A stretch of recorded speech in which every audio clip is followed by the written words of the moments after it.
TNI ku sayang, TNI ku malang. Oleh Anton Permana dari Tanhana Dharma Manggrava Institute.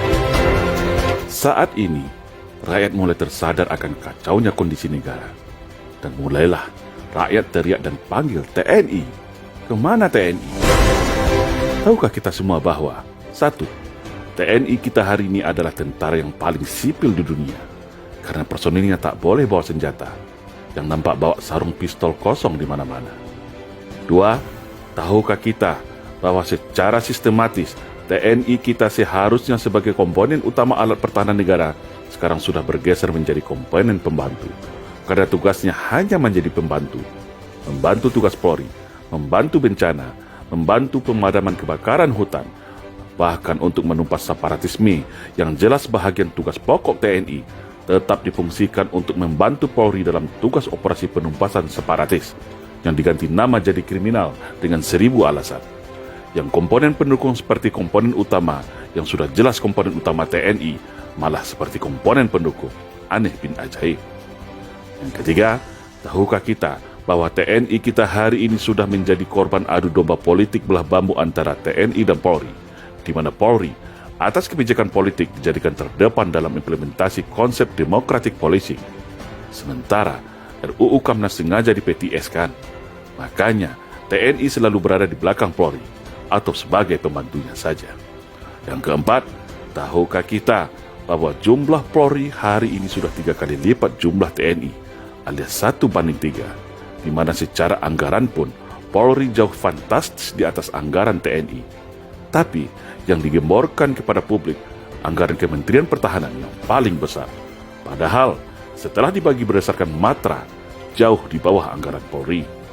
Yang kelima, tahukah kita saat ini secara kedudukan hukum Polri begitu spesial langsung di bawah Presiden, sedangkan TNI berada di bawah Menteri Pertahanan. Artinya, secara strata hukum dan jabatan, Polri setara dengan Menteri, sedangkan TNI di bawah Menteri.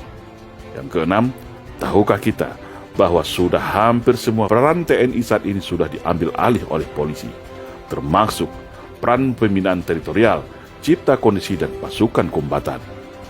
Yang ketujuh, tahukah kita bahwa secara persenjataan organik, hari ini Polri lebih canggih daripada senjata organik TNI. Senjata pasukan Densus 88, Gegana, dan Brimob, Polri lebih canggih daripada senjata Batalion Infanteri Raider sekalipun. Yang kedelapan, tahukah kita saat ini ada namanya istilah multifungsi Polri yang melebihi peran dwifungsi ABRI era Orde Baru yang dulu kita caci maki. Saat ini peran polisi sangat dahsyat dan luar biasa. Sampai ada anekdot yang beredar, NKRI adalah kepanjangan dari Negara Kepolisian Republik Indonesia. Yang kesembilan, tahukah kita saat ini tak jelas lagi batas antara dimensi pertahanan dan keamanan, di mana seharusnya jelas mana yang tugas pokok TNI sebagai komponen utama pertahanan dan mana tugas Polri sebagai komponen pendukung. Yang ke-10, tahukah kita saat ini fungsi teritorial TNI sudah diberi tak jelas lagi fungsi dan tugasnya. Padahal 49.000 babinsa seluruh Indonesia adalah mata dan telinga TNI dalam upaya cegah dini, tangkal dini terhadap ATHG, yaitu ancaman, tantangan, hambatan dan gangguan terhadap negara. Hal itu adalah termasuk dalam 5 kemampuan teritorial, tapi ternyata Babin Kamtibmas yang lebih berkuasa soal deteksi dan cegah dini. Maka terjadilah seperti hari ini, rakyat mudah diadu domba, tidak ada penengah. Walaupun TNI tahu siapa aktor dan dalangnya dalam setiap konflik sosial, tetapi tak bisa berbuat apa-apa karena terkunci oleh aturan dan tidak logis. Itulah yang disebut dengan serangan asymmetric war untuk melemahkan negara dari dalam. Yang ke-11, tahukah kita bahwa Panglima TNI hari ini ditunjuk oleh Presiden, sedangkan Presiden adalah bahagian dari kekuasaan politik. Bayangkan, apabila kewenangan politik ini disalahgunakan untuk mengkooptasi TNI agar manut dan tunduk kepada kehendak kekuasaan, bukan kepada rakyat dan negara lagi. Jangan heran kalau Pak Dirman tidak mau diatur 100% oleh Bung Karno soal perang gerilya. Jangan heran Pak Yani tidak mau diatur dalam soal pemberian senjata dari Cina untuk kaum komunis. Yang ke-12, tahukah kita bagaimana TNI kita secara kekuasaan politik tidak berdaya dan tunduk di bawah kekuasaan politik?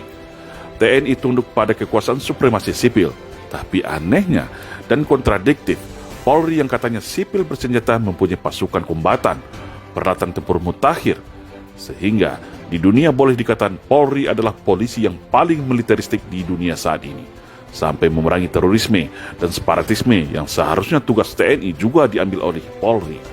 TNI tidak punya kewenangan apapun, khususnya Angkatan Darat. Yang ke-13, tahukah kita kalau TNI hari ini secara institusi terikat oleh undang-undang dan secara individu terikat oleh Sumpah Sabta Marga. Namun, di satu sisi ada kelompok politik dari sipil melalui kekuasaan politik dapat mengintervensi permasalahan internal TNI, baik itu berupa penempatan posisi jabatan dan belanja anggaran persenjataan TNI. 14.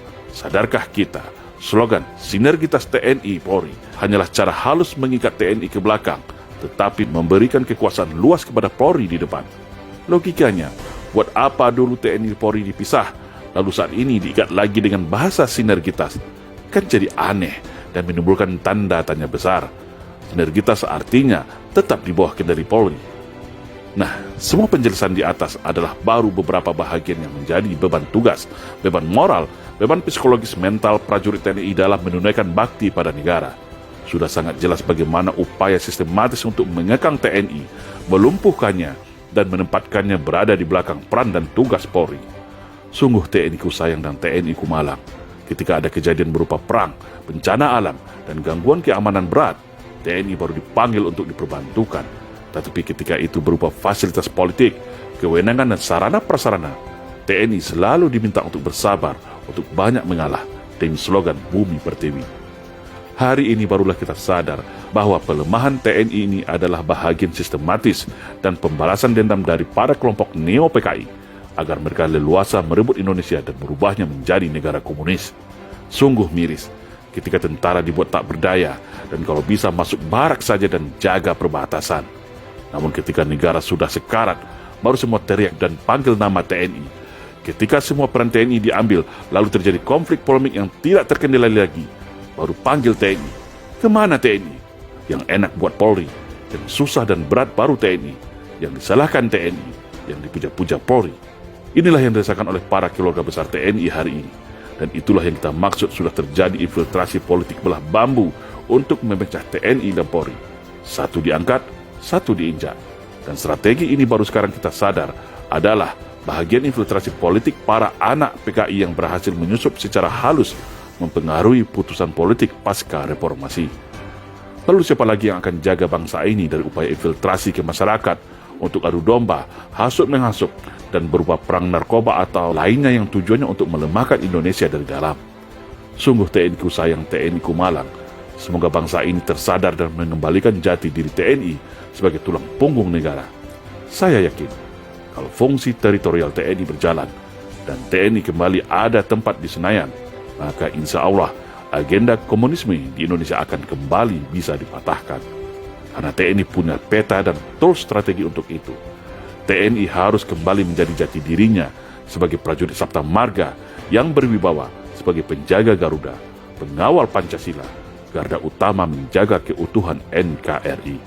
Karena saya yakin, secara personal dan mayoritas, insya Allah TNI masih akan setia kepada Pancasila, masih akan setia kepada rakyat Indonesia sesuai sumpah janjinya setia kepada NKRI. Insya Allah. Salam Indonesia Jaya.